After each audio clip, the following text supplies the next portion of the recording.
മുറ്റത്തെ മന്ദാരവും ചെത്തിയും ചെമ്പരത്തിയും പുതിയൊരോണക്കാലത്തെ വരവേൽക്കാനൊരുങ്ങി. വീട്ടുമുറ്റങ്ങളിൽ വർണ്ണവൈവിധ്യമാർന്ന പൂമ്പാറ്റകൾ പൂന്തേൻ നുകരുവാനെത്തി. പൂന്തേൻ നുകരുവാൻ പൂമ്പാറ്റകൾ മാത്രമല്ല, ഉറുമ്പുകളും വണ്ടുകളുമുണ്ട്. അത്തം മുതൽ തുടർച്ചയായ 10 ദിവസങ്ങളിൽ വീട്ടുമുറ്റങ്ങൾ പൂക്കളങ്ങളാൽ സമൃദ്ധം.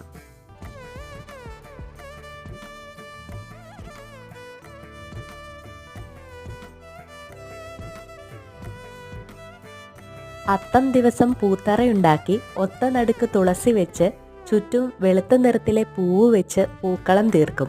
തുമ്പപ്പൂവാണ് പ്രധാനി. വരും ദിവസങ്ങളിൽ മുക്കൂറ്റി, ചെത്തി, ചെമ്പരത്തി എന്നീ പൂവുകൾ കൊണ്ട് പൂത്തറ നിറയും. പൊന്നോണത്തിനായി പ്രകൃതി ഒരുക്കിയ മനോഹര കാഴ്ചകൾ നമുക്ക് ആസ്വദിക്കാം. കുട്ടികളും മുതിർന്നവരും ഒരുപോലെ ആഹ്ലാദിക്കുന്ന സ്നേഹത്തിൻ്റെയും സാഹോദര്യത്തിൻ്റെയും സന്തോഷത്തിൻ്റെയും നന്മ നിറഞ്ഞ നാളുകൾ എന്നും നിലനിൽക്കട്ടെ.